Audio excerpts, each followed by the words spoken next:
So 5, 4, 3, 2, and 1. All right, guys, welcome back to the Trauma Therapist Podcast. Here we go again. I am very excited to have as my guest, Nina Tara. Nina, welcome. And welcome. Thank you. Yes, thank you for having me here. All right, I'm excited. So Nina is a multidisciplinary art psychotherapist who runs and operates Courageous Art Therapy in London, England. She's worked in the creative field for many years, and art has always been an integral part of her life. Nina originally trained as a designer and still designs and illustrates book covers. In addition to this, Nina works with adults, children, and families. She offers art therapy for individuals impacted by trauma, emotional and behavioral difficulties, bereavement, end-of-life issues, and changes in family structure. All right, Nina, obviously just a little bit about you. But first, share with our listeners where you're from originally and where you're currently located, and then we'll get going. Yeah, I've always been in London. My parents migrated in the 70s from Africa, so I was born here. Okay. So I've really always been based in the UK. I've always been based in London. I moved to Oxford and Swindon for a little bit of time to study, and then I returned back to London. It always had that pull for me to be near a family. Okay. So, I think we'd be remiss in neglecting to mention the craziness that's going on with this outbreak and everything. First of all, how are you doing? Yeah, I think I like many of us, we're having moments of grief, and it's like a global collective grief as well, and our own griefs, and so yeah, it's kind of navigating that, and also adapting work to become more online and still be Mm-hmm. accessible for our clients, and actually learning new ways to be present. So Mm-hmm. yeah, no, it's challenge, and I think uh, you can either go one or two ways. You can either be overwhelmed by it, or you can use it as a platform to actually springboard into something a little bit more challenging and more vulnerability. And Mm-hmm. that's really where I am. I'm kind of using this as a springboard because it's quite an unusual set of circumstances, and all the training that we've done has never really allowed us to explore this. So in many ways, we're kind of pioneering a new way to practice. So that kind Mm-hmm. of excites me as well. Yeah.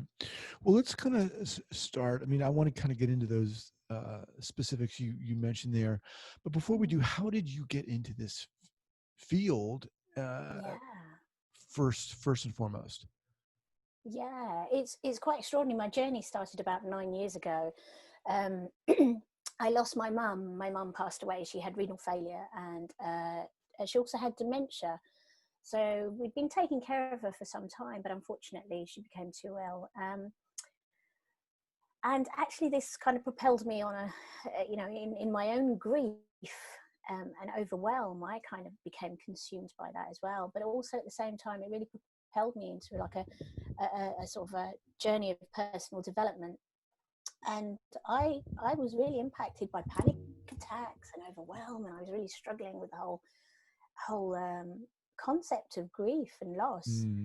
Mm. And in that space, I kind of it came across Lee Balcomb's podcasts, Thriveology, and Mm. I kind of clung on to those, and actually that for me then became another way to kind of um, manage my symptoms, if you like, and Mm-hmm. also think outside of myself.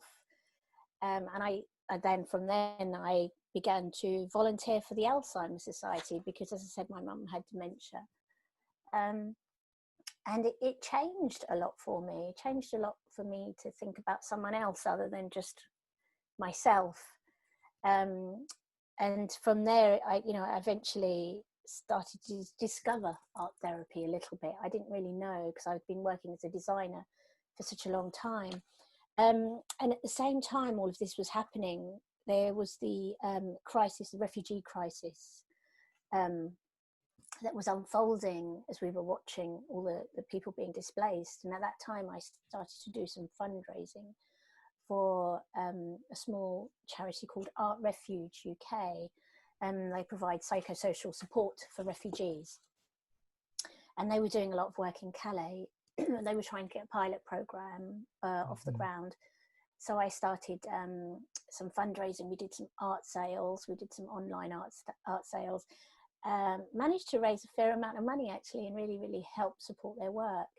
And they invited me to come out to Calais with them. And it was at the most turbulent time. And it was actually when the camps were being dismantled by the police. There were tear gas canisters going everywhere. It was quite an extraordinary experience. You know, and it changed my life from there. And I think that's when I really started to sort of tune into the fact that I wanted to retrain. And art psychotherapy was what was calling to me at that time. So, you know, I kind of worked really, really hard to save some money, because with a family as well, it's not going to be easy to retrain at a later stage in life. And I managed to go for various foundation courses, never gave up, and continued. And this is where I am now. Well, first of all, thank you for sharing that personal story, and sorry for your loss with your mom. Oh, thank you. Yeah. You know, you talked about that experience in Calais that was life-changing. What specifically about that was life-changing for you?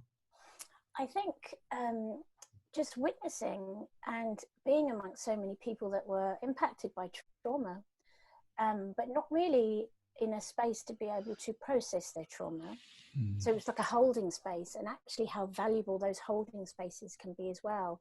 And actually that's what comes to my mind now at the moment, where we're impacted by all this trauma global trauma going on. And that's really what it is about, creating holding spaces. And seeing how much of a change that can make for someone.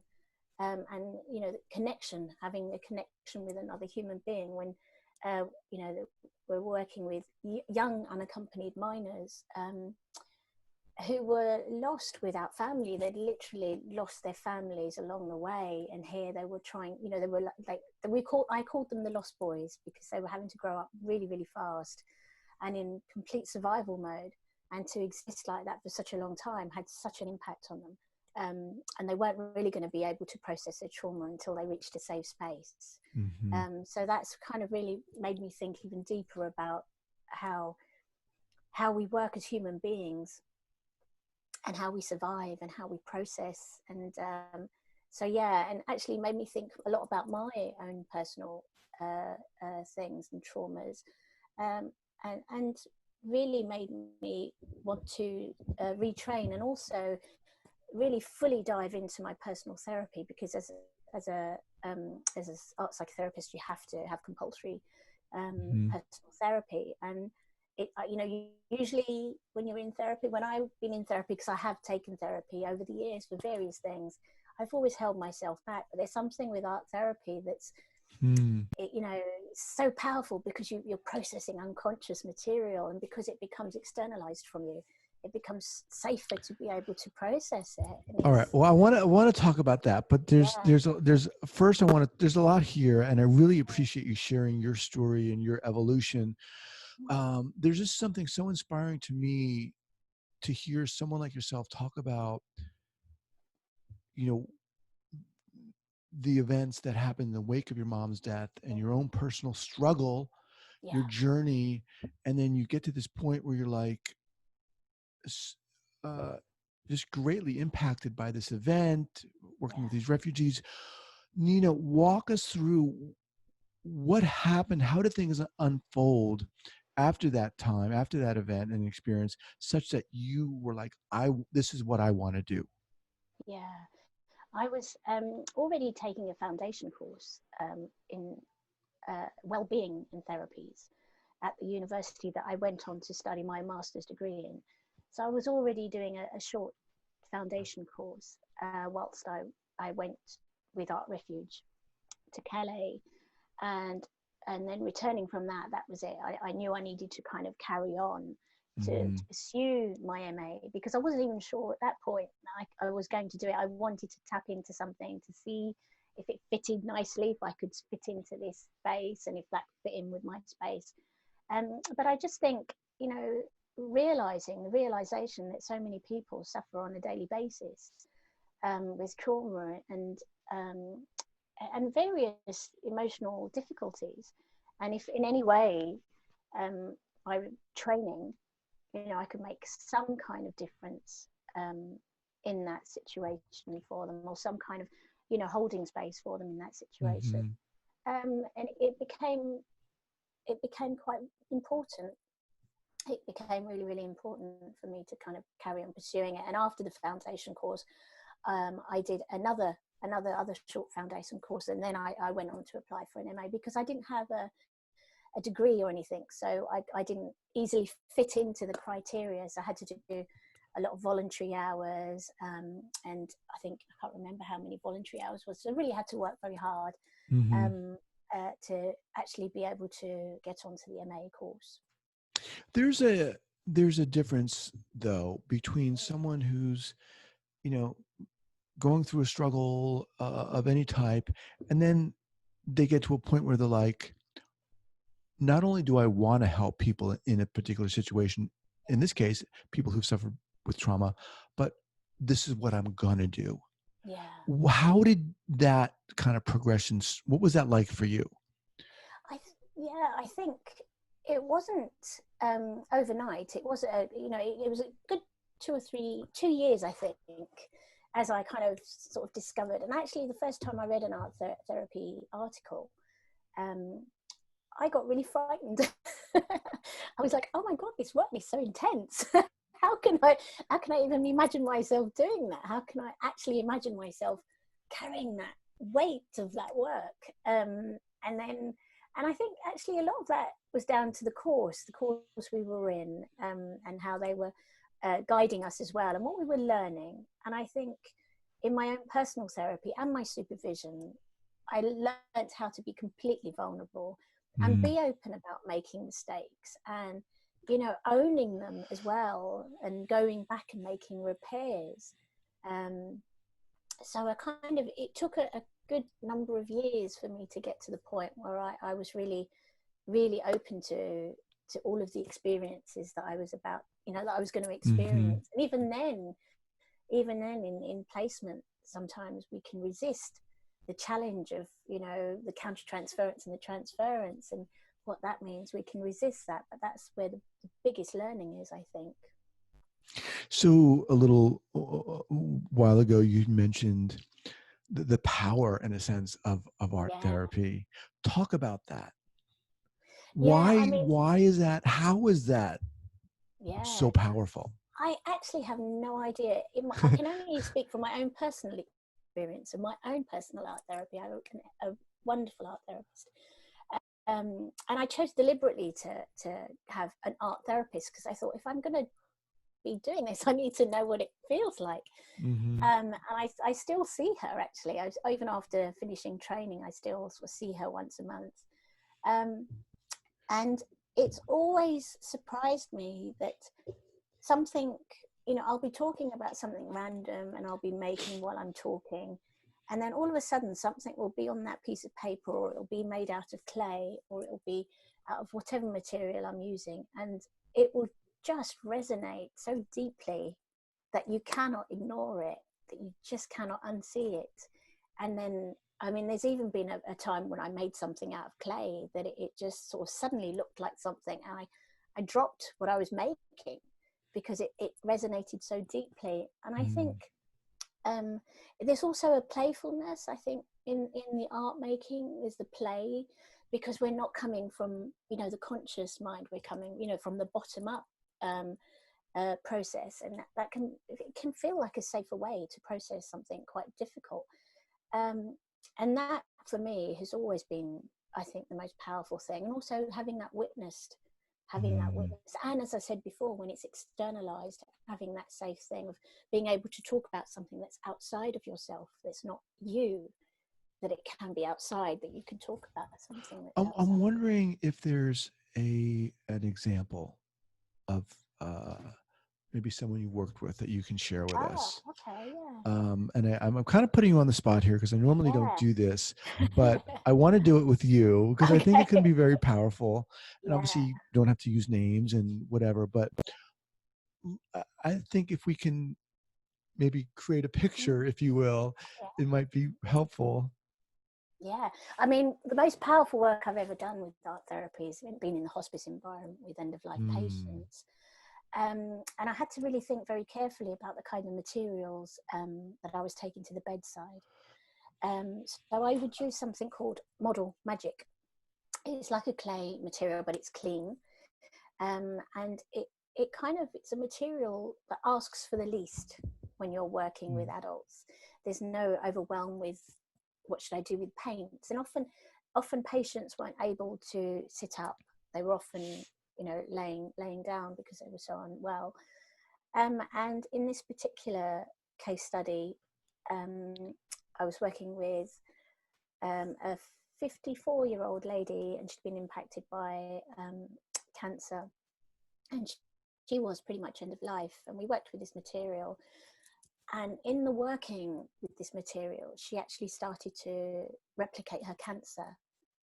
And in the working with it, she was able to hold it and almost like cradle it as well, and then sit it down. And then we talked I actually asked the question, and I think that's the thing with working in a hospice environment.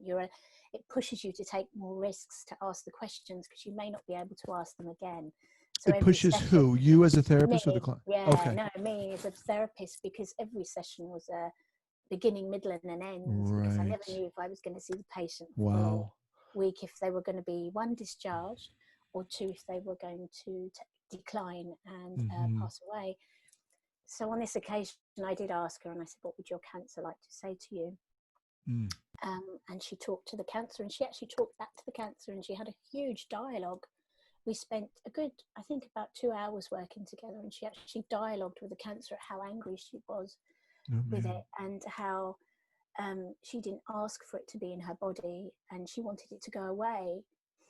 And it was an incredibly powerful session for her to be externalizing something that she was really being impacted by, that she couldn't see, but she knew it was destroying her.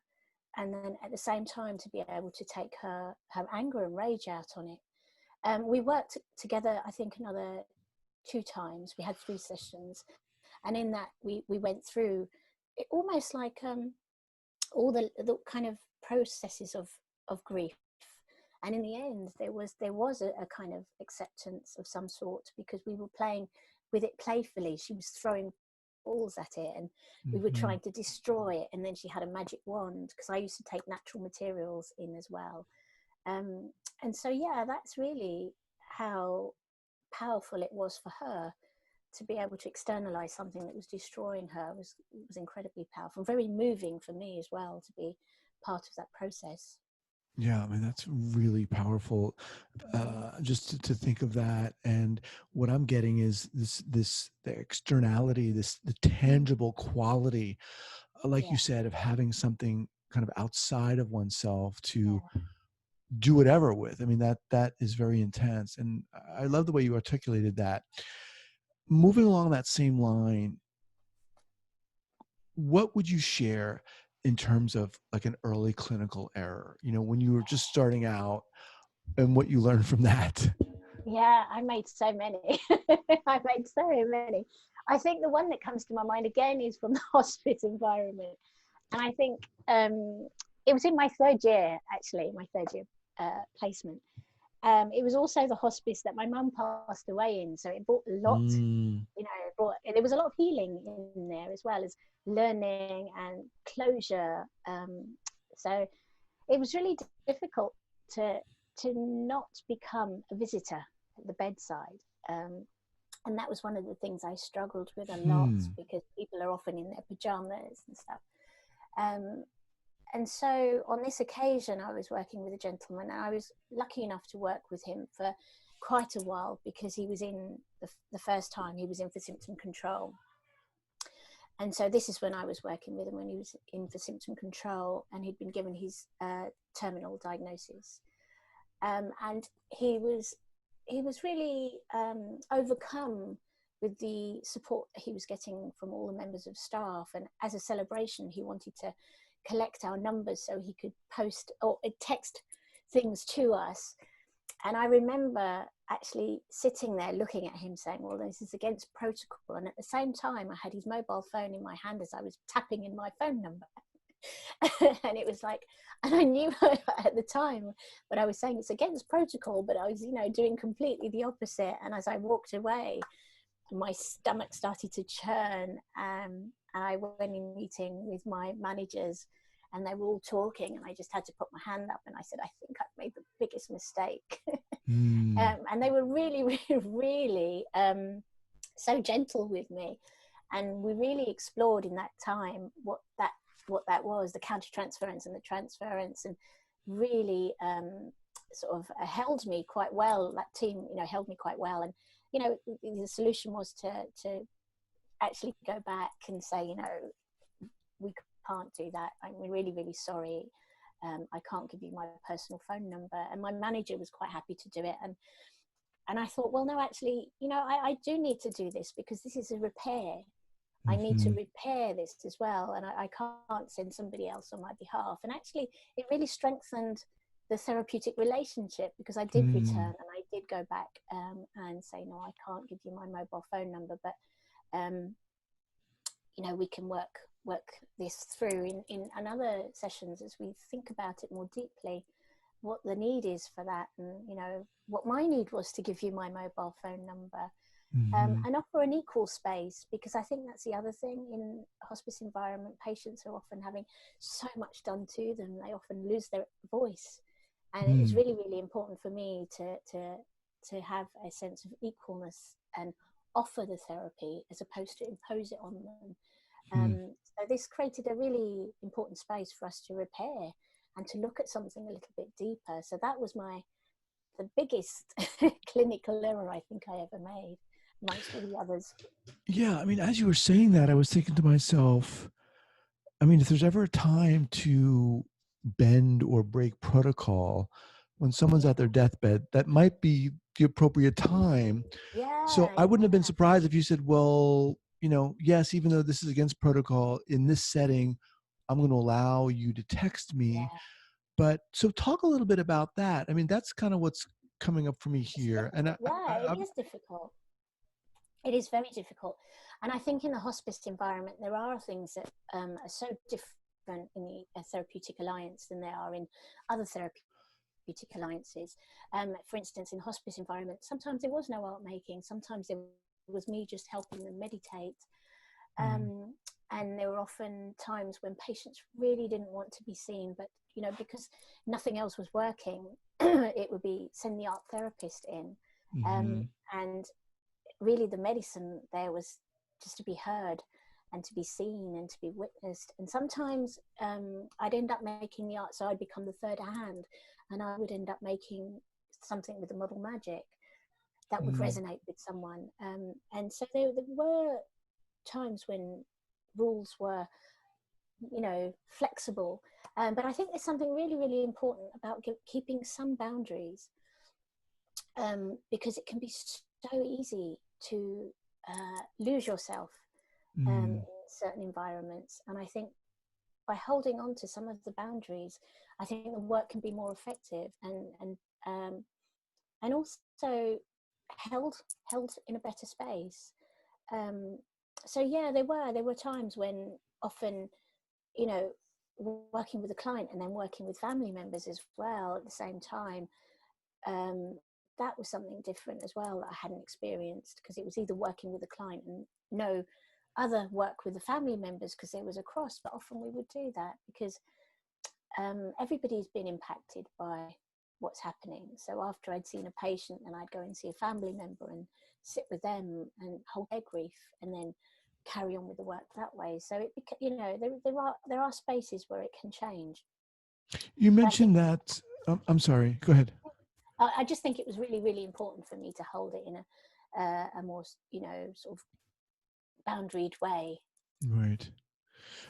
You mentioned that it was difficult or challenging sometimes to avoid the pull to be the visitor at the bedside.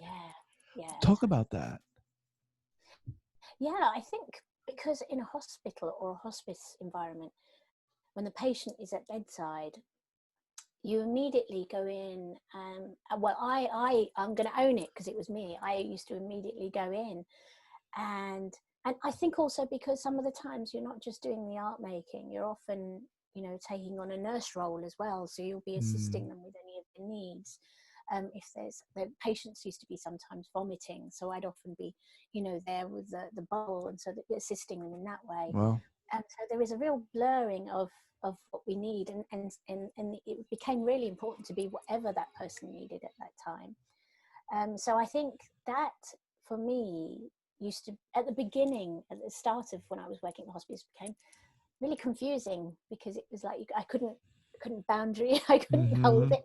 And then over the weeks I suddenly realized actually it's so different from working in a one room that's also the contained space, and then you have your materials and it's quite structured, and to actually have my art materials that were in a little box with me, so that became my contained space. My box became my room that I would then take to the patient, and also be able to offer them whatever they needed, as well as letting them know it was a confidential space. And that's the other thing, that there are very few confidential spaces in a ward because all you have is a curtain to do that with. So yes, it's quite a challenge to take the textbook art therapy rules and sort of rip them up a little bit and reassemble them into that setting and what was going to work in that setting, and allow myself to be a bit more flexible in what I'd learned, and to where I was and what I was being asked to do. And I was loving the work. I loved the work in the hospice. What do you think, Nina, it is about you, it is about yourself that allows you to work with people who've been traumatized, with people at end of life? Yeah. That's a great question. I think I always kind of, I bring it back to myself. I bring it back to where I've been and who's helped me, and where I've reached to. And again, with my own personal therapy, as I said, over the years, I've had many therapists. I've always been really, really happy to explore that. I've always had talk therapy. But yes, I've always looked to the people that have inspired me, even with one little word or one little something that's kind of made that shift for me, that I've then been able to propel myself into another space. And I think, you know, if that's possible for anyone to do, then it's a sort of a privilege really to be there with someone, if they let you follow, you know, be in that space with them. And I think it's a really privileged place to be. So yeah, that's awesome. really what brings me back to continuing this work, is just even if one little thing can make a difference for someone else to gather themselves up enough to make that change for themselves. That's really what propels me. You're inspiring. You got me thinking about wanting to do art therapy. Oh yeah, great. We can do it on Zoom now, can't we? That'll be our next episode. Yes. Yeah, absolutely. So Nina, how about a go-to book recommendation, whether art have therapy related or not, or whatever? Two, actually. This was one of the first ones that I read when I first. Oh yeah, okay. And it's one of my favorites, and it's one that I always dive into.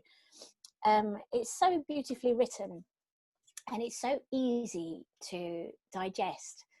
So this is one of my favorites, Dibs in Search of Self. Okay. And the other one that I love, and I read this for my own personal reading really, is called The Family Crucible. And it's so fascinating because it's again, it's so beautifully written. It's hard to put it down, and it's really about family dynamics and how we all get assigned specific roles in our lives, and that's why it was for my own personal reading. And in the reading of this, it's really helped me throughout many of my relationships, whether they're clinical setting, whether they're peer group settings, whether they're family settings, and to really look outside of myself to see, hang on, where's the dynamic here? What's being played out here? What are we being assigned here? What am I assigning to someone else? So that's been a really, really good book for me as well. I've enjoyed reading that. So those are my two go-to books.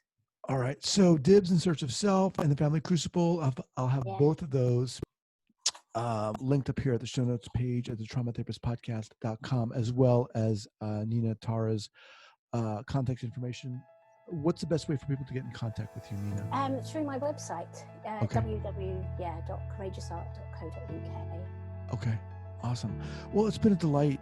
Like I said, you really are inspiring. I'm like, just the way you articulated the effectiveness of what art therapy is and can do, especially within the context of working with trauma, really got me going. So it was a pleasure talking with you today. No, honestly, Guy, I wouldn't have been able to be this comfortable if it wasn't you talking to me. I think you're kind of bringing that all out of me. Well, I appreciate that. Stay well in these crazy times. And you too. Stay safe. All right. Take care. Take care. Bye.